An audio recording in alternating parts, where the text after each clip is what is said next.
Hey, it's Serena, aka Sabrina, and I'm back with another video of what I've been up to lately. I have recently gotten a sewing machine and decided I wanted to learn how to sew.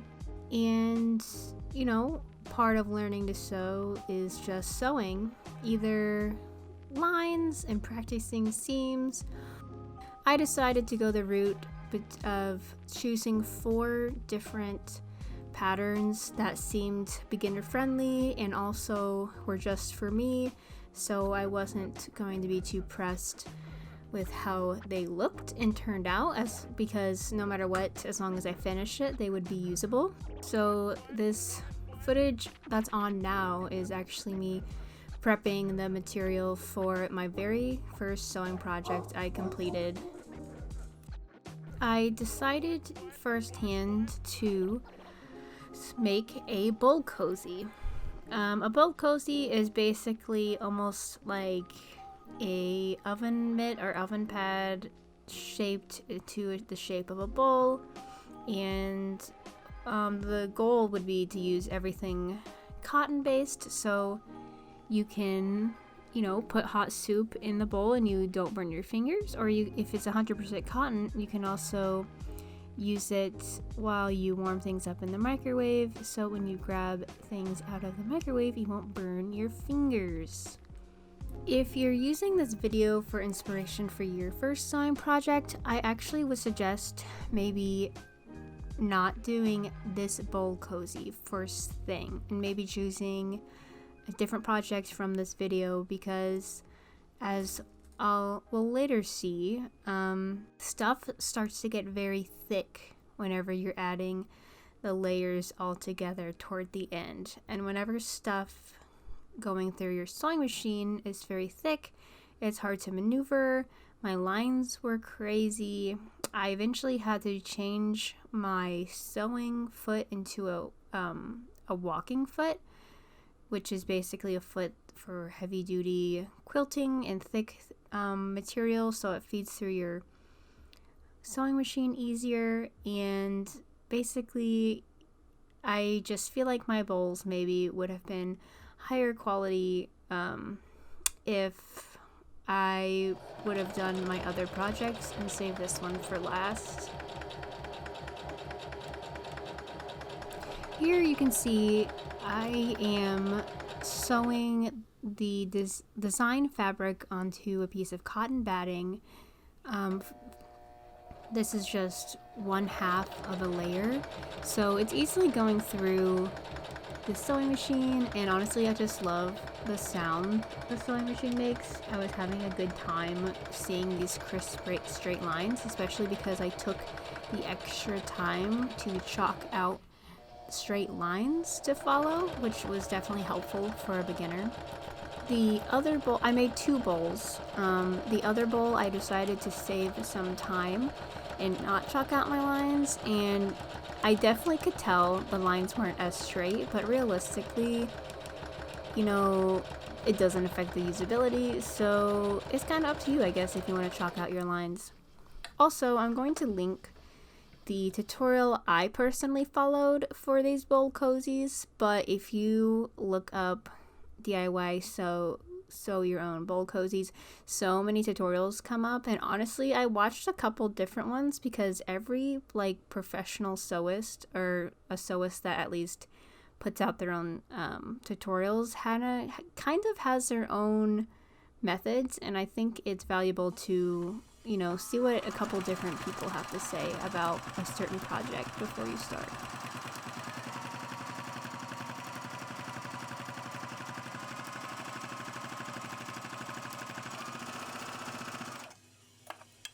In this part of the tutorial I'm following, and honestly I think all of the bowl cozy tutorials have this implemented, is cutting off corners so you can sew darts. And this was one of the main reasons I chose this pattern, was because you learn how to sew a dart, as well as it's not closed, so the bowl cozy is still usable even if it's a little ugly. So I had cut off those triangle parts by folding it in half, like the tutorial mentioned, And then this is where things begin getting a little thick with running through the sewing machine. So in this clip, I'm trying to flip the bowl cozy inside out. There's some missing footage of me taking the two pieces of fabric together and then sewing them all together, right sides together. Probably honestly because I was struggling so much. I'm sure a lot of the footage was just unusable, because this was probably the hardest part of running 2 layers of batting, 2 cotton layers, and then running over those darts where the fabric was bunched up from being sewn together as well was pretty difficult. But also not filmed, I guess, was the part where I made this little loop to add to the bowls, and that was a little challenging the first time, but by the second time it got a little easier. So here's both of my bowls together. The purple and black was my second try at the bowl, and while it was a little easier, my lines aren't as straight because I didn't chalk them out. There's Cujo rolling in the grass. He's so cute. Hi, Kada. Hi, Kada. Okay, enough Kada. When am I getting back to the bowls? Oh, okay, here we go. So yeah, not much to say. They're usable. The seams are definitely coming apart in some places, so they may not hold up as well as if I would have made them when I was a higher skill level, but overall I like the colors I picked out, and I like that they're actually usable. And you can actually see how I only have one line of stitching down that loop. That's because it was so hard for me to actually sew something so thin to the sewing machine.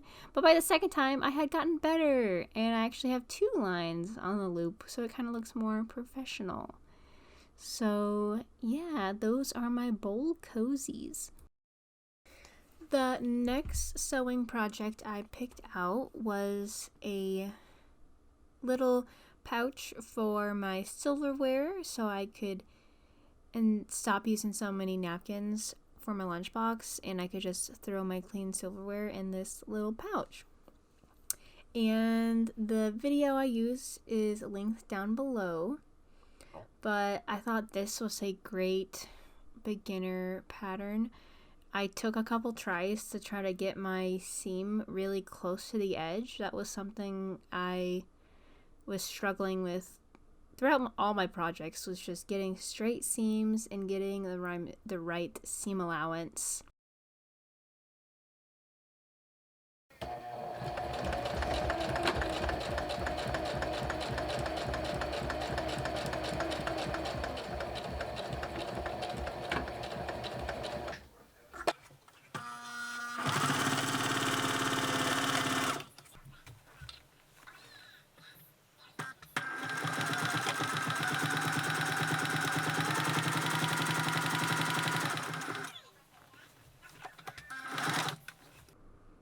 Luckily, I already had a set of knitting needles, because I would have never have guessed before I was learning how to sew that you sew most things right side together and then you have to flip it inside out.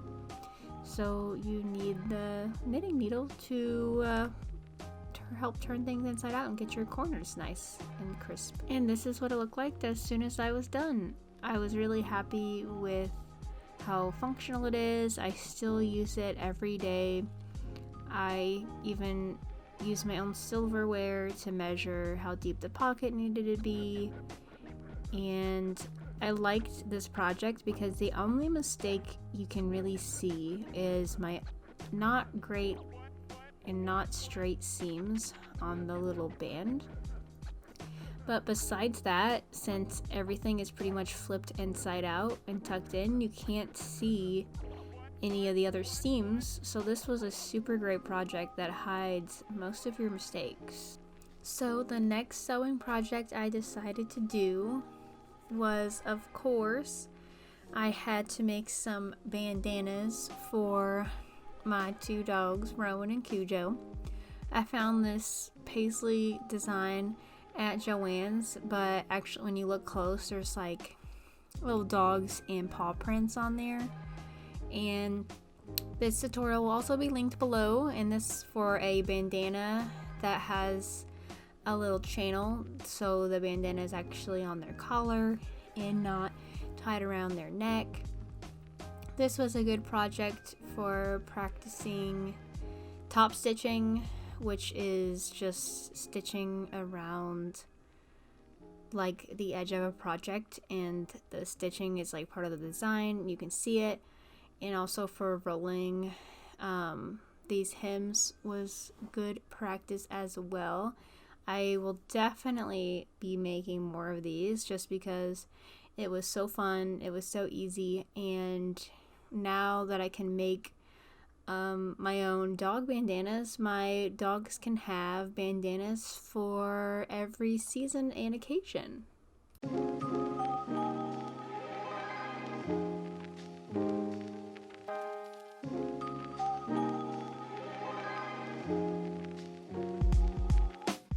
At this point, I had just accidentally shoved the knitting needle through the end of the bandana. And I don't really know why that happened. I don't know if the stitching wasn't close enough right there, but I just left it. So one of the bandanas has a little bit of a frayed point, so it's all part of the learning process.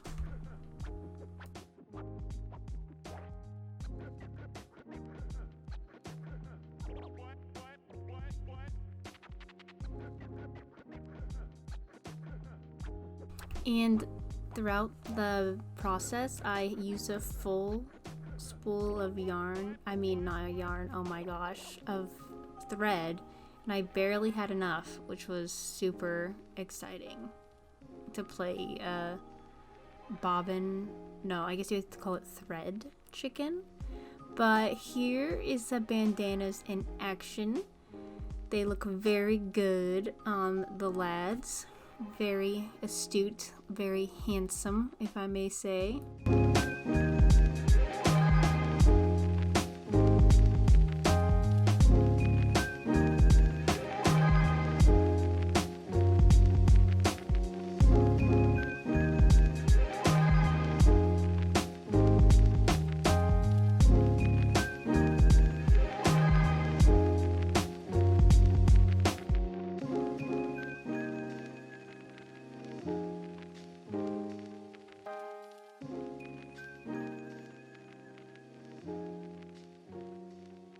The very last sewing project I completed, and honestly maybe the one I like aesthetically the most, and also like the construction the most, because maybe it's because my skill set had improved by now, but this is a drawstring pouch.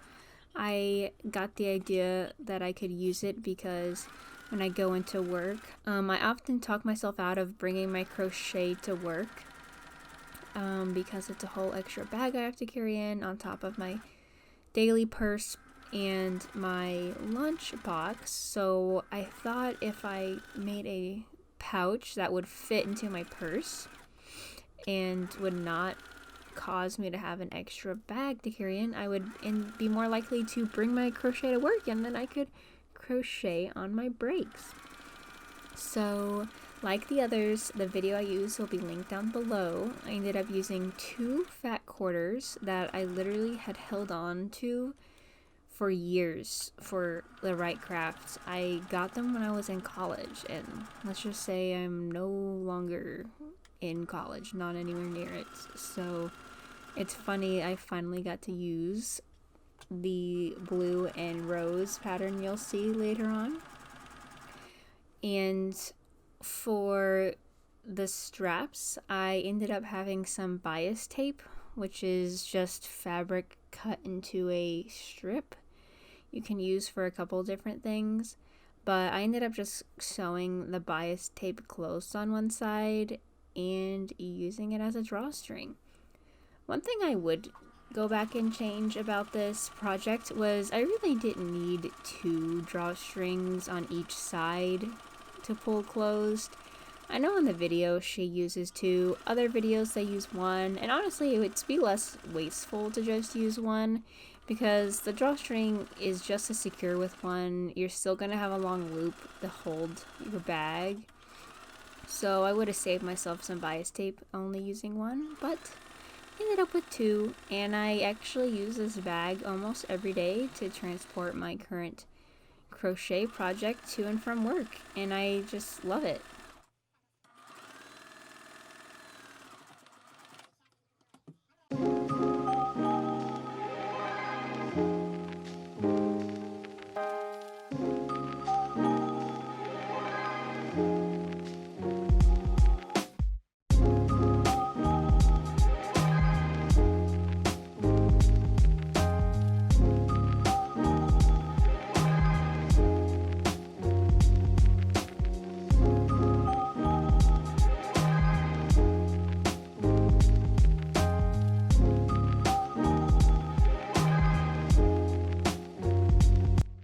So here we have the finished project, or product, I guess. Thanks if you've made it this far into the video. Thanks for sticking around. I definitely will be making more sewing content. I eventually want to get good enough to sew clothes, and I would like to share that journey with all of you here. So I appreciate you subscribing, liking, doing whatever you feel like doing. My videos are slow to come around just because I live a full life and also lately have been chronically ill. I hope you all have a great day.